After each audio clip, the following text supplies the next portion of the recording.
Good evening, YouTube. Again, it's your guy J Crew to you, coming at you with my second video this evening here on March 10th, 2023. I want to bring to y'all another video about another story that I noticed this past week with a popular new YouTuber known as Army and the Hellcat. If you guys have ever heard of him, you should know that he's a guy who became popular on YouTube by basically just, living the lifestyle of the bling bling, popping his collar, showing off his money, buying a whole bunch of fancy cars, I think homes. He started up maybe like, I think a nightclub at one point. And he was this overweight, Spanish looking dude. I don't know if he's Dominican or Puerto Rican or something. But he was a dude that just kind of became known for that. And he was a young guy. As you can see in the title of this article, he's only 36 years old. And so, but his world came crashing down over the last few years when he was detained by federal authorities for basically stealing other people's stuff. And when I say other people, I mean other major film and streaming companies' content. I'm kind of making it more simple than probably what it was. But I'm going to scroll down this article and I'm going to find the information that I'm referring to, and we're going to get into it. And I'm going to come back to some other parts of this article too. And as you can see, the title of this article, the title of this portion of the article says, "What crime did Army and the Hellcat commit?" It said, his real name is Bill Carrasquillo, and I might not be saying his name right, but they start off with his last name by saying Carrasquillo was indicted in September 2021 for running a multi-million-dollar business known at various points as Gears TV and Gears Reloaded, to which he and two other defendants opened dozens of accounts with cable companies like Comcast and Verizon. FIOS hacked the encrypted cable boxes and then streamed and resold the copyrighted content transmitted through them, like on-demand movies and TV shows, to their own subscribers over the internet for as low as $15 a month. So-called illegal IPTV services, or Internet Protocol Television, have grown to a $1 billion a year industry in the U.S., according to studies, with as many as 7% of North American households subscribing through hardware widely available online, preloaded with apps to access copyrighted content. But Carrasquillo's crime is one of the most brazen, successful cable TV piracy schemes ever prosecuted by the Justice Department, attracting more than 100,000 subscribers and generating more than $34 million in profits before it was shut down by federal authorities in 2019. So as you can see, he basically just stole cable. You know what I'm saying? He basically just stole cable. People always have a way around of doing things. But what Army and the Hellcat did is just, to me, it's just thievery. If you didn't produce content or anything like that, if you're not the original creator, there's a such thing as intellectual property rights. And, and basically, Army and the Hellcat just violated that stuff. He basically, to me, he portrayed the image on the internet as if he didn't care about what he did to get there. Because I want to say, when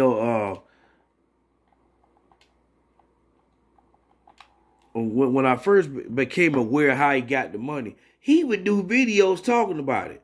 And it might have been after he was detained by federal authorities, or it might have been even before that. But I remember him doing videos, but I said, this dude, he liked being out there like that. Whether it's him being in trouble, or whether, it's him just being known for having flashy things. You can tell just by his personality that he was willing to throw his life away for temporary success and money. And I think with a person like that, they have to have a certain type of upbringing and personality naturally to be willing to risk it all and be a dirtbag and steal other people's stuff that don't belong to him. Now, I want to scroll back to another part of this article, and where it talks about his background here a little bit. And I think this plays into why he ended up acting the way he did. And by the way, if you ever notice, it says the Philadelphia Inquirer. That's where I'm getting this information from. So I'm gonna put the link in the description. It says Carrasquillo grew up in North Philadelphia and was raised as one of 38 children. 38 children. Just try to, just try to, put that together. I mean, that tells you right there, he came up probably like in a broken home where he didn't know his father too well. And if he did, his father probably wasn't worth too much, given that he was one of 38 kids. I mean, because I've heard of people kind of having dysfunctional family situations, but that was even crazy to me to read that. And let me continue on with this portion of the article. So in his videos, he's often spoken about his troubled upbringing. His mother died of an overdose. He described his father as a drug kingpin who taught him how to cook crack at age 12. As a child, Carrasquillo bounced between the care of relatives, foster parents, and his father when he was out of jail. He said that at one point he was staying with a caretaker who had him committed to a mental health institution solely for access to prescription narcotics that his guardian planned to later sell on the streets. It's no wonder his attorney told the judge during his institution that Carrasquillo got into drug dealing in his teenage years and beyond and spent time in and out of jail before swearing off trade in his late 20s and turning his attention to the business that would eventually land him in federal prison. Either way, it just tells you why he was willing to do what he did. He was a young man that came up in poverty. It was, I'm not even going to say raised up. I have this little saying, when I hear about somebody who has a troubled background, they came from a family who wasn't worth too much, they didn't have no morals or principles. With somebody like that, they're not raised up. They're drugged up. And what I mean by that is that you have a family that's pretty much dragging you along for the ride in life. And, they're not really raising you with any morals or principles. They're dragging you along. And so he was drugged up and not raised up. Also, with Army and the Hellcat, I just don't think I can describe him as anything else as being stupid. I don't do stupid. And when I would see him on the internet, I was thinking, what the hell is wrong with this guy? Like, he knows what he did is wrong, but he's on the internet just flashing his jewelry, just putting out there what he did, doing interviews. I think there was some local TV station that interviewed him where he was out there in Philadelphia. And they were asking him about it. And he would even say that in his mind, he didn't think what he did was wrong. He would even use the phrase, he exploited a loophole in the system. He felt like, that he really wasn't doing anything wrong by, hacking cable boxes and stealing other people's content. It just shows you that he didn't care about intellectual property rights and how entertainment law works. And again, with how he was raised, it tells me that Army and the Hellcat, he had a natural criminal mentality. And that was the sadness about him. He wasn't taught, or he didn't see a lot of decency growing up, and it ended up affecting him in his adulthood years. He kind of continued with crime. He just did cyber crime and crime that involved intellectual property theft of these cable companies' content. And I think that's what happens with a lot of people in this world. They grow up not having any kind of, sense of what they should do, depending upon how they were raised. Like, if you're raised not to have any morals or principles, you're going to continue that derelict and just ridiculous behavior when you go into your adulthood years. Your mind just might be morphed to the point where you might be a damaged individual like Army and the Hellcat was. He just didn't care about the consequences as long as he had money. As you can see at the title of this article, right below the title phrase, it says, Bill Omar Carrasquillo, 36, was sentenced to 5.5 years in federal prison in order to forfeit $30 million in assets on this past Tuesday.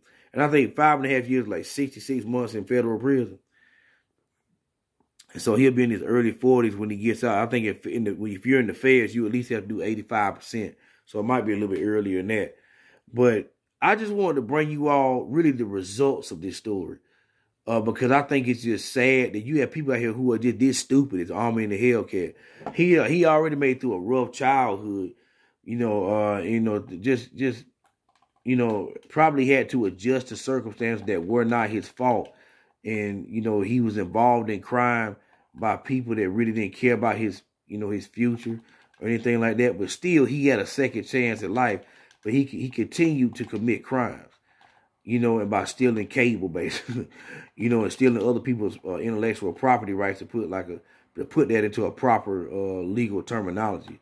Either way, I don't feel sorry for him because again, if you saw him online, you saw what his attitude was.